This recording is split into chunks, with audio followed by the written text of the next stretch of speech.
Hi, we're here live at Exodus Institute where we just had the jam session going, and there was a beautiful meditation that we had here earlier.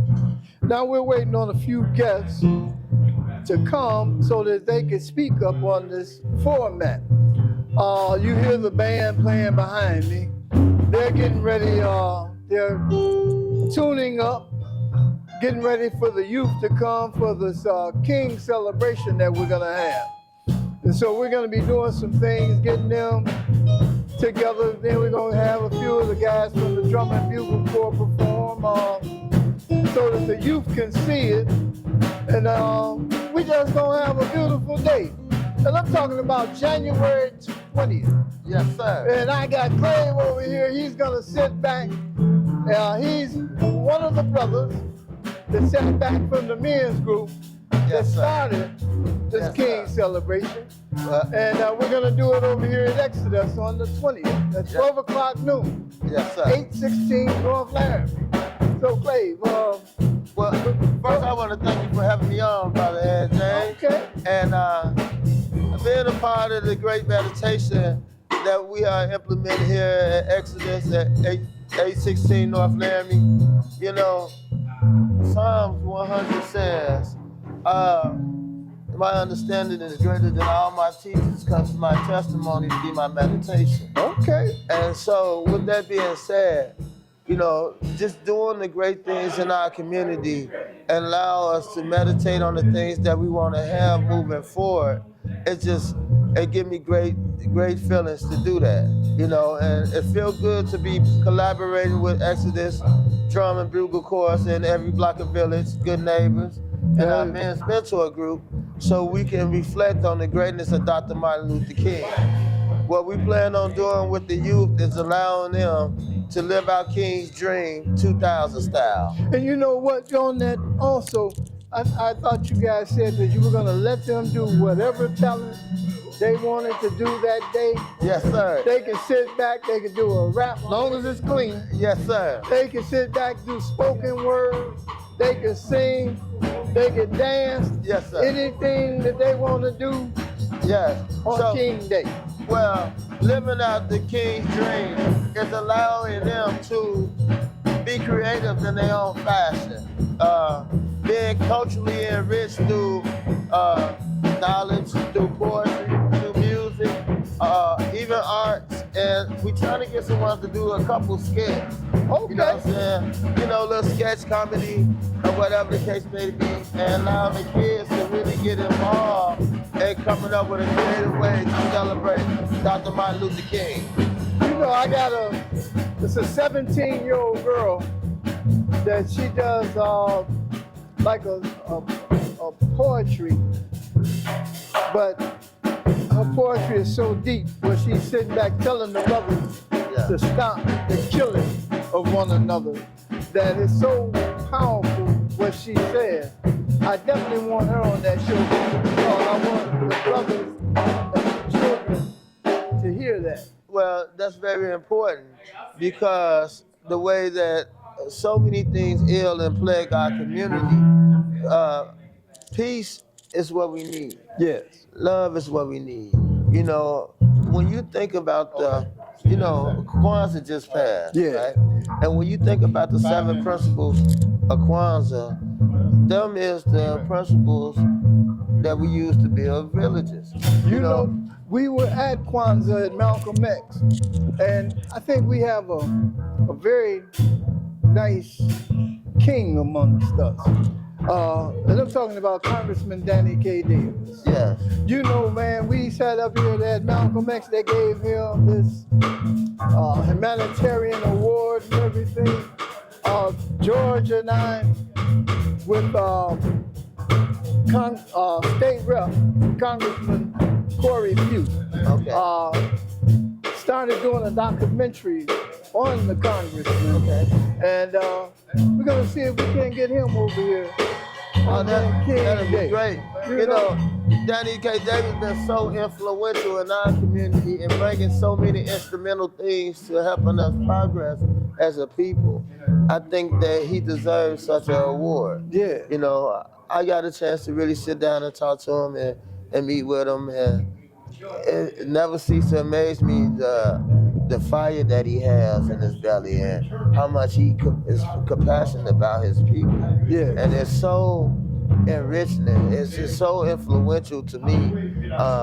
I just really enjoy being around him, you know. And so I would like to see something really dedicated to him, like a school of public service. Okay. You know, we don't have schools of public service. You know, that's one of the reasons that we got the drum and bugle corps.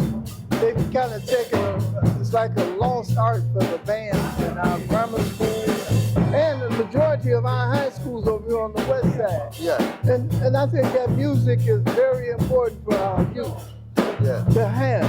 You know, and like I said, I've seen some miracles from the drum and bugle corps, man. Well, so to me, art and music is very important to have because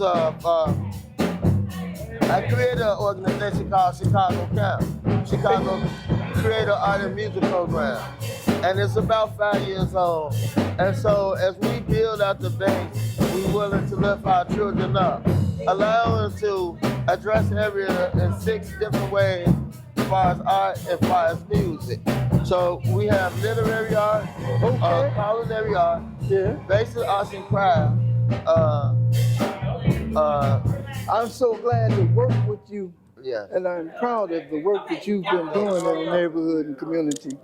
And it's amazing how we come so far and how far we go back. I talked with a guy I hadn't spoken with in about 25 years today, and it was because of you. Yeah. You know, and it was like you are the divine world sent you to me or me to you. I'm glad. Thank you, Lord. Yeah. Thank you, Almighty. But I'm so glad. So, even this meditation was good for me. And I was telling George, man, like, hey, God, allow me to focus on what God puts in my heart. Yeah. You know what I'm saying? And the energy that I give to it, it draws me near to it. Yeah. You know, it's just a blessing to be working with you all. Well, you can do that anytime blessing, you man. get ready, man. And I'm I so appreciate glad. you, man. I really appreciate you. All right, George. I appreciate Hi, we're live over here at Exodus Institute, 816 North Laramie. I'm Ed James, and I happen to be the president of Exodus Institute, where we happen to have Exodus Drum and Bugle Corps, a few other wonderful things that we do over here with this talented community we happen to have. We had a lovely meditation earlier today, but now we're going to go into some of the things that's going on in the world, especially here in the United States. And I happen to have a radio personality here with me today, and it happened to be the lovely Miss P-Ray. And Ms. P-Ray, you can give the world whatever it is that's placed upon your heart for us, dear. Oh, well, thank you so much for hosting me today. I'm P-Ray of Black Excellence Hour, a show for people with high self-esteem, 7 p.m. on intellectualradio.com, as well as streaming on Black Excellence Hour on Facebook and Twitter. Today, I want to talk about patriotic esteem. Right now, we're in the middle of an invasion, a real live invasion. They can call it what they want, but when people show up at your door uninvited and force their way into your setting, you're being invaded. And so what we have to focus on right now is coming together as a people. One nation, under God, indivisible, with liberty and justice for all. Now, when you say invade, you're not talking about your home or your house. Well, some people are getting their houses invaded. Oh yeah, these people who are here came here with nothing but a promise that somebody made to them for them to give them money to traffic them into our country. So there's a video actually circulating on social media right now. A woman said that they live over in K-Town in Garfield Park. Okay. A woman called and said that her neighbors called her and said, girl, you need to get to your grandma's house now. Something crazy is happening. When she got there were 20 to 30 Venezuelans in her yard trying to get into her house because they thought that this was just an old lady who lived there by herself. Wow. They called the Chicago Police Department and said, hey, you know, obviously come get these people out the way. However, under the Safety Act, trespassing is no longer an arrestable offense. So the Chicago Police Department could only give them citations, and then they left. So wait a minute, you're saying a safety act. Is Yes, this sir. just for the the people that are coming in the country with this Safety Act, or is this for It's everybody? for everybody. In the state of Illinois, they passed the Safety Act last year, and they were saying that they did everything that they want to pass that's dysfunctional. They use us as a reason to do it. So they said they wanted to pass this Safety Act because Black people were being forced to stay in the county jails around the state because they didn't have the money to pay bond. Wow. So now they got rid of the bond, and instead there are citations given, and then they reduce the sentencing rather for different types of crimes. And so trespassing is not an arrestable offense now. So when the police got there, they could not legally make those people leave. That woman had to call her cousins and the people from the neighborhood to literally hoard these people like cats out of her yard.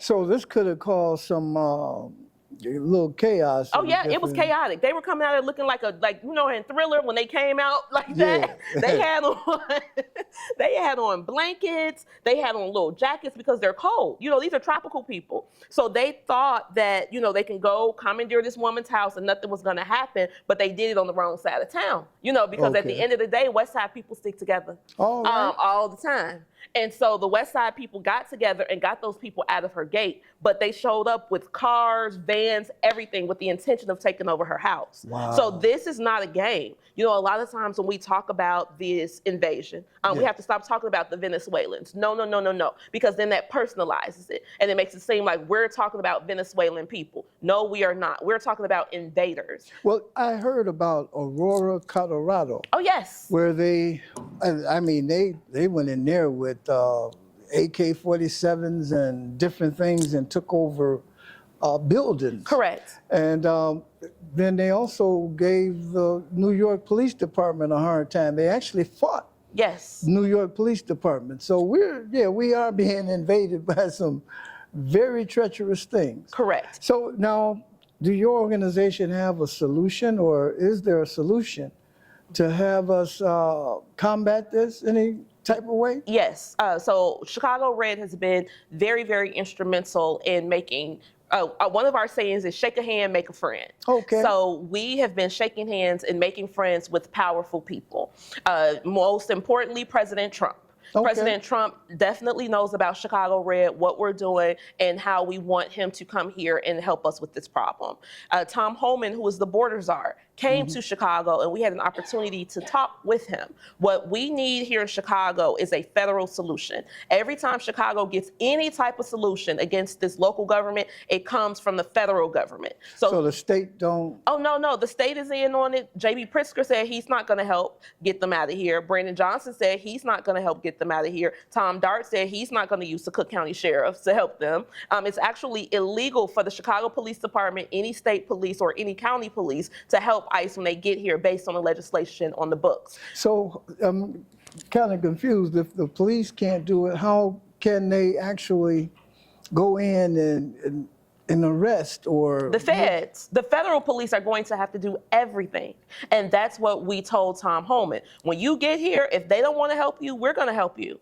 We're going to tell you where they are. We're going to call ICE. And if they try to say that you're racist because you're a Southern white man, come get the Black people off the South and West sides of Chicago. And we're going to stand with you and say, absolutely not. It's racist for you all to impose these people on us, because Frederick Douglass has been telling us since the early 1800s how immigration inherently hurts Negro wealth. So every time one of these people cross the border, you and me lose money. The Austin community loses money. Black Chicago loses money. Black America loses money. Well, Richard Pryor also made a comment. I don't want to use the exact words that he said, but he said they're going to make some new, I'll say underclass. Negroes. No, not yet. They're going to make some new Negroes. Yeah. But see, the thing is, when you say Negro, you have to understand that the Negro is a part of the non-immigrant class. The Negro is very, very, very unique in this country because we don't have immigrant ties. We were actually here before the government in a lot of ways, right? So that makes us indigenous to this land. And so this immigration issue has nothing to do with us. This is none of our Negro business, Negro people. This is not our business. Right. We don't have any sympathy. We have empathy for them because these are human beings, of course. We don't want to see the women outside with their children, but our empathy drives us to help them go back home to where it's warm.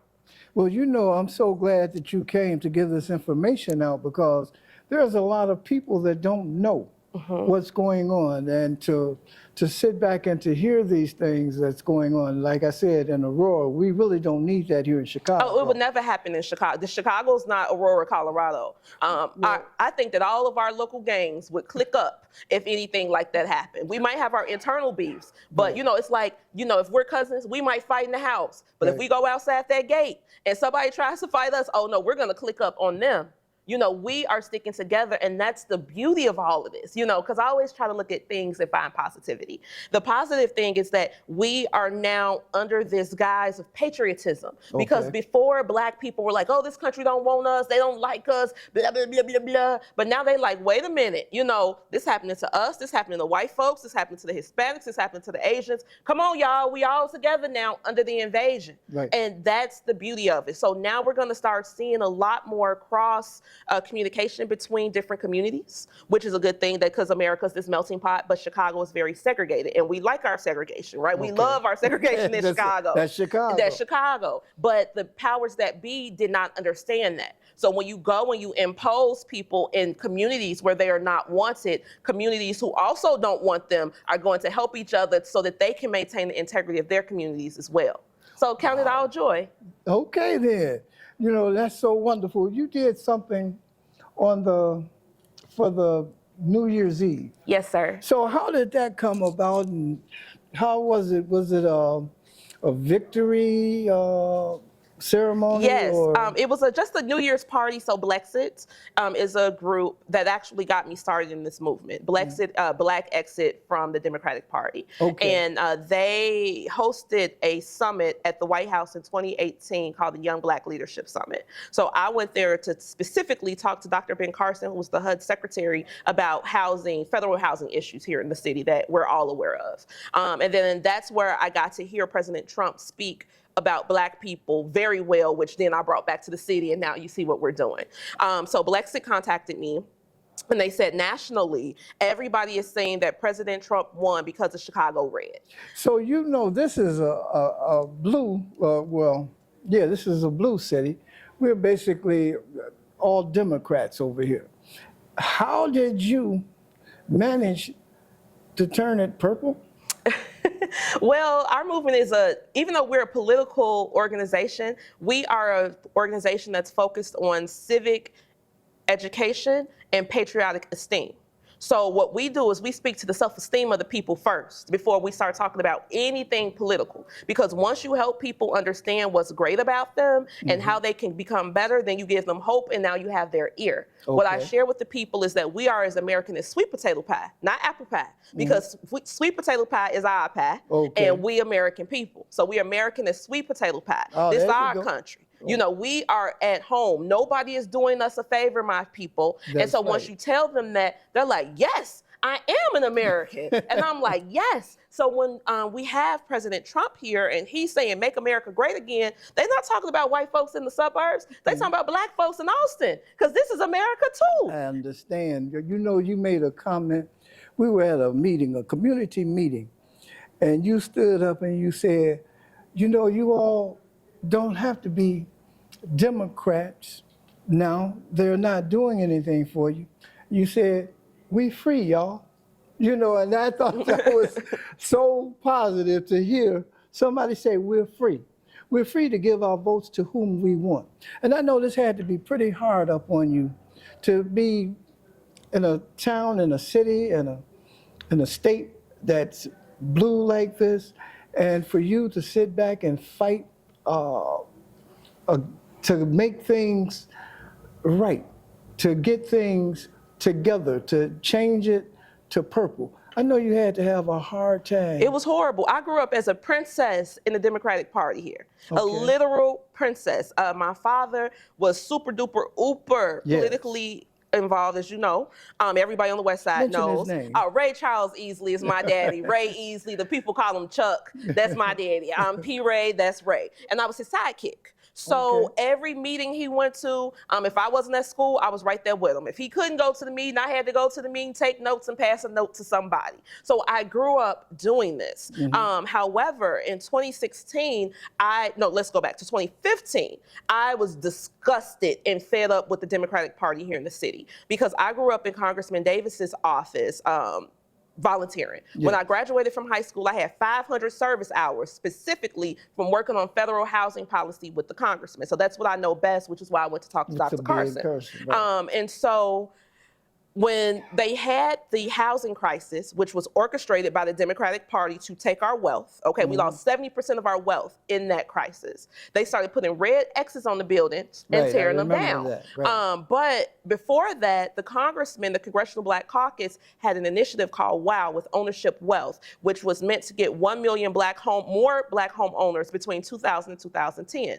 And so when the CBC started doing this, the other people went behind them and start giving people bogus loans, and that's how we lost the houses. So when I figured that out, and I'm like, ain't nobody gonna do nothing about this. Right. This, I spent hours upon hours. I could have been kissing boys after school. Instead, I'm at the congressman's office making photocopies, calling people, trying to get people, all kind of stuff, right? And so that hurt my heart. And I said, I can't take this. So in 2016, I went to a self-imposed political exile and moved to Senegal with my 4-year-old. Wow. I'm the first person in my family to go back to Africa in hundreds and hundreds and hundreds of years. But the Democratic Party had broken my heart that much. So you went all the way to Senegal. Yes, sir. Is that where the door of no return Yes, sir. is?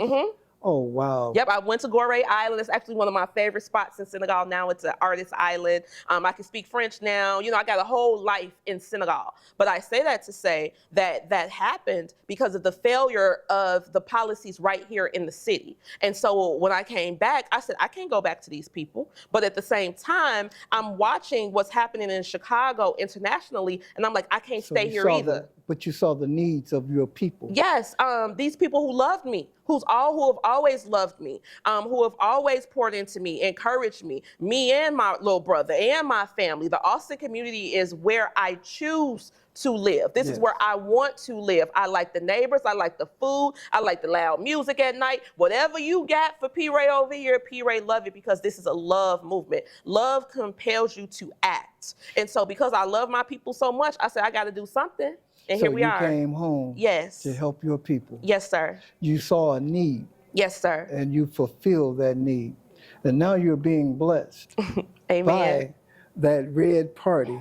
Can you tell some of those blessings that you may have coming from them? Well, hopefully my goal is to get back on the air. Because I was on the radio. I'm not going to say this station's name, but I'll call them the Redacted. Redacted. I was told that the Democratic National Convention paid that station $1 million to get me off the air. To get you off the air. So I'm like, $1 million bucks? I'm $1 million baby. Y'all could have gave me some. You could have gave it to you. You should said, P-Ray, I don't want you. But it's okay. I say that to say that one of the goals of the party is to get me back on the air. Because they stated that, the fact that I am in very blue Chicago and I am talking like this and nobody has smashed me in the face with a brick means that the people are listening to me, okay? Because when Martin Luther King came up here to talk what he wants to say, what they do, they hit him in the head with a brick. They beat him up. But that has never happened to me, thank God. And that again is because the people know that I'm talking about them. Even the Democrats here say, P-Ray, I don't like all that Donnie stuff, because that's what I call President Trump, my Donnie. But they're like, we don't like all that Donnie and all that MAGA stuff, but we like you. And we know that you're doing this for our people. So that's the first thing that I'm really trying to get from them. So is there a mending because of the election? There was a lot of people upset and different things. Have you had problems mending some of those things together where we're becoming one as a country again, becoming one as a relationship in our neighborhood and community? And it's kind of hard to see people so upset that they were actually getting sick. If they're more upset about the fact that President Trump won than the fact that we are in the middle of an invasion, I don't care. And I say this to say, because those people, again, this is love. So the people who are upset that President Trump lost, now they all sick and all that kind of stuff, that's ego. That has nothing to do with the people. Because if you were pushing for Kamala to win, Kamala is my sorority sister. Every box that Kamala checked, I checked too. Okay, she went to a HBCU, so did I. She an AKA, so am I. Her mama got a PhD, my mama got one too. Okay. Don't y'all start hollering out here because of that AK. Oh, no. But I'm just saying, this is our world. We're in the same circle, so I understand that world very well because I was raised in that world as well. But if Kamala would have won, she said she was going to get rid of ICE. She said she was going to get rid of the borders, which means a decimation of Black America. So if you are more upset that your candidate didn't win than you are at the fact that our community could have been decimated, then you are our enemy. Well, then they don't know or understand. Some of the people don't realize what was going on in the country. So you're making it aware, you're making people aware by coming on and stating these things now.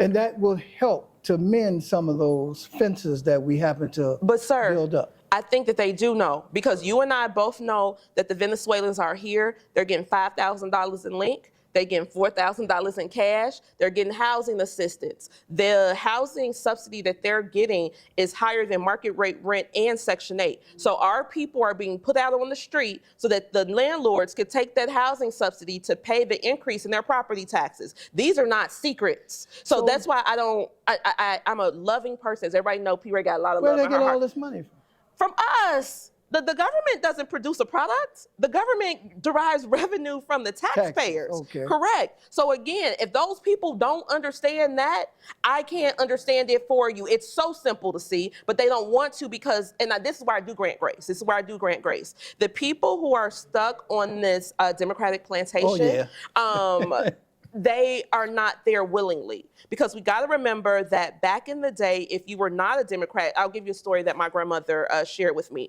When she and my grandfather came up here from Mississippi at 16 and 20, they didn't know anything, okay? She said all they knew was the field, and that's it. So they were sitting down. My grandfather said, okay, I'm going to get me a driver's license. Okay. And so, you know who came to see them? The precinct captain. And the precinct captain told them, you got to pay $5 to join our Democratic organization, and then I can get you a driver's license. You got to be part of the machine. You got to be a part of the machine, right? And so that was so pervasive that they actually had to have a federal decree called the Shackman Decree to make them stop bullying people politically in the city of Chicago. So again, it took the federal government to make the city of Chicago behave. So that's why I grant people grace, especially the elders, because I understand that they came through that very contentious time politically in the city. But here we are in 2024. We're free. 2025? 2025. Happy New Year. Happy New Year. We are done with that contentious moment. We're not dealing with the daily machine. We're dealing with the dweebs from high school. You know, these socialists. I went to school with these people. Like, literally, we went to Whitney Young. Me and Carlos were in the band together, Carlos Rosa. So I literally know these people. And I'm like, we have allowed them to intellectually bully the people, because people see them and they hear their sociology 204 words and their sectionality and all their isms and phobias and blah, blah, blah. And they're like, wait a minute, I have to listen to them. No, you don't. Your common sense trumps literally all of this socialist propaganda that they're bringing to us. Socialism does not work for Black people. If it did, the continent of Africa would be thriving. Progressivism was the worst time for the Negro in American history. That was from the 1880s to 1965. Again, it took an act of Congress to make them stop. So I don't understand how Black people, especially the Black intellectual class, my peers, are saying that they're progressives. I'm like, did y'all not read? Did you not do the reading? Because you can read, but you just are doing this for ego purposes. Well, you know, the evil, well, I won't call them evil forces, but there's a force that, from the Willie Lynch theory, that always kept us, got to keep them divided, always have something to counteract this and to keep them divided any way that they possibly can.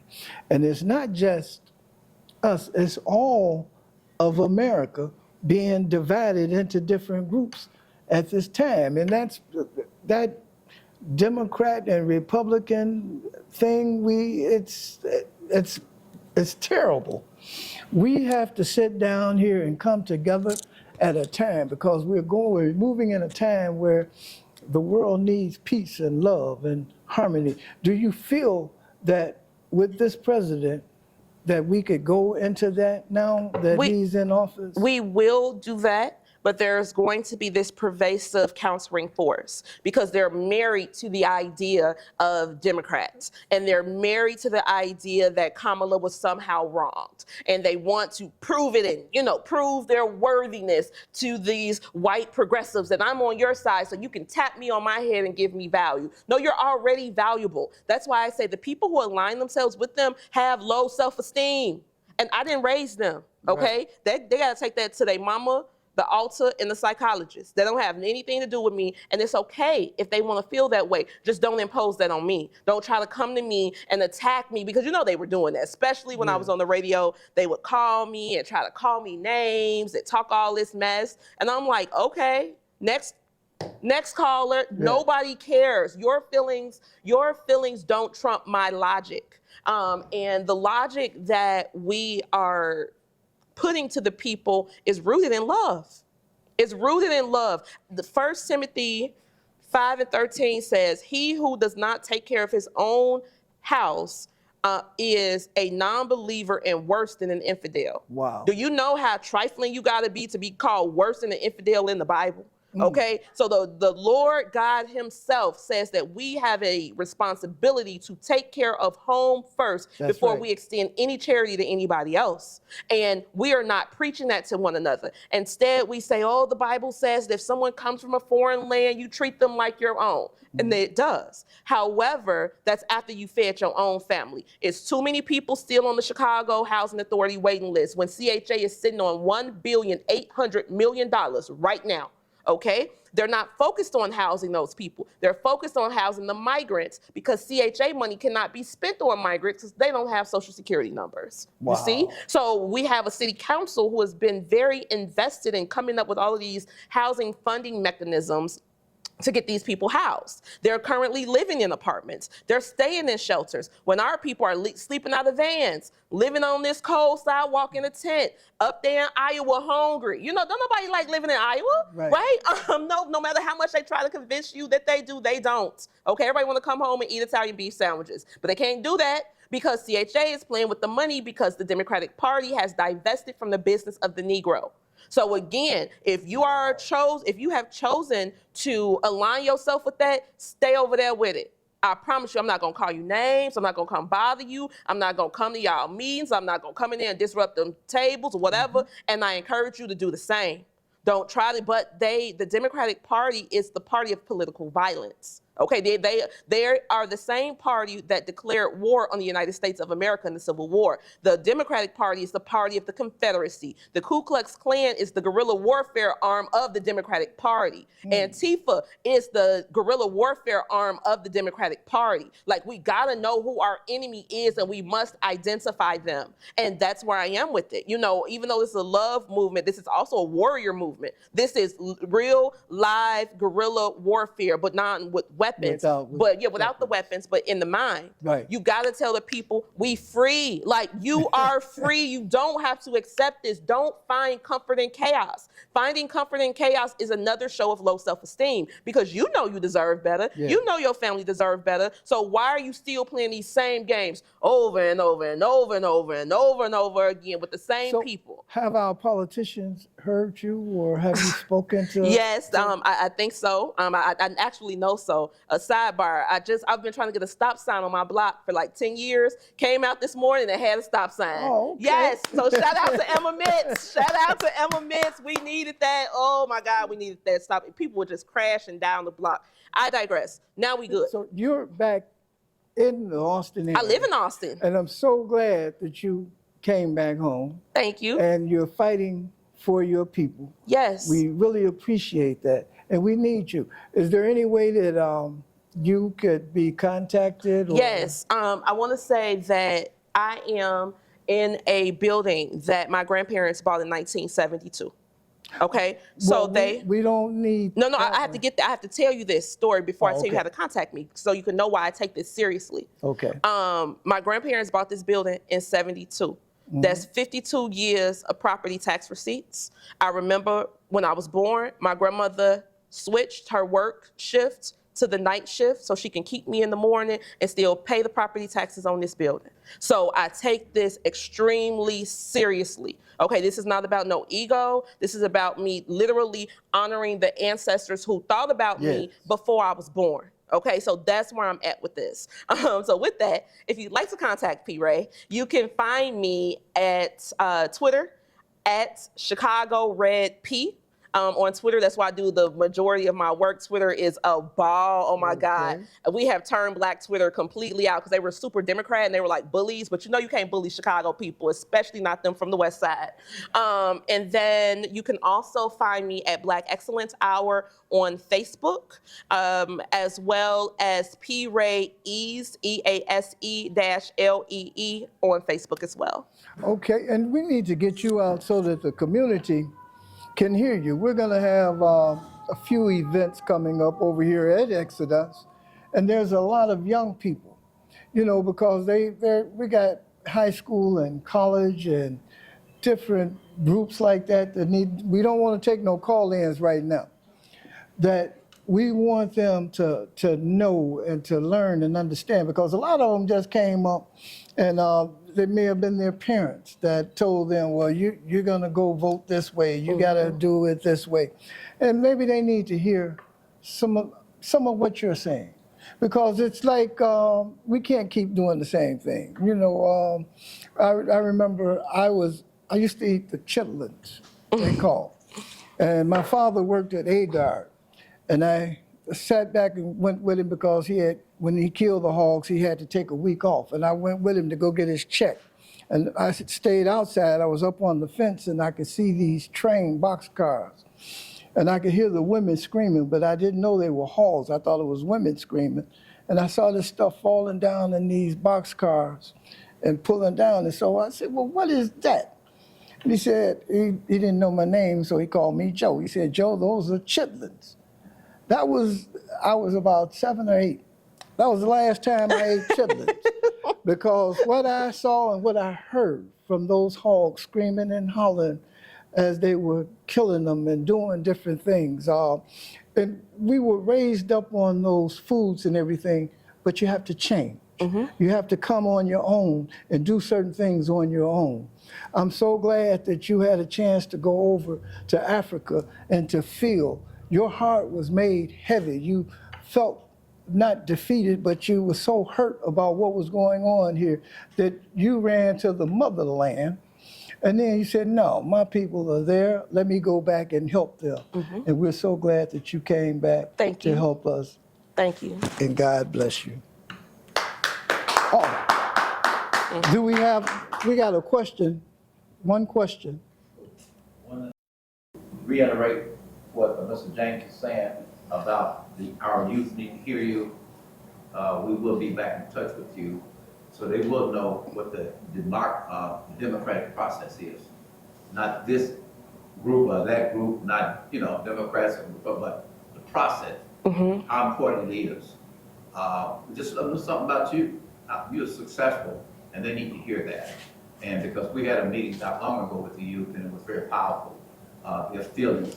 If I can tell the mayor one thing, what would it be? If I can tell the president one thing, what would it be? Be fair to everybody. That was the thing. Yes, sir. I could do that for y'all. Anytime. Call me. I live right down the street. We'd invite you back. Okay. Mr. James. So let's give Miss P. Ray a round of applause. And I want a hug. Excuse me. That's all right. Thank you, dear. If you all want to come and give her a hug for her efforts for our neighborhood and our community, please come up and do so.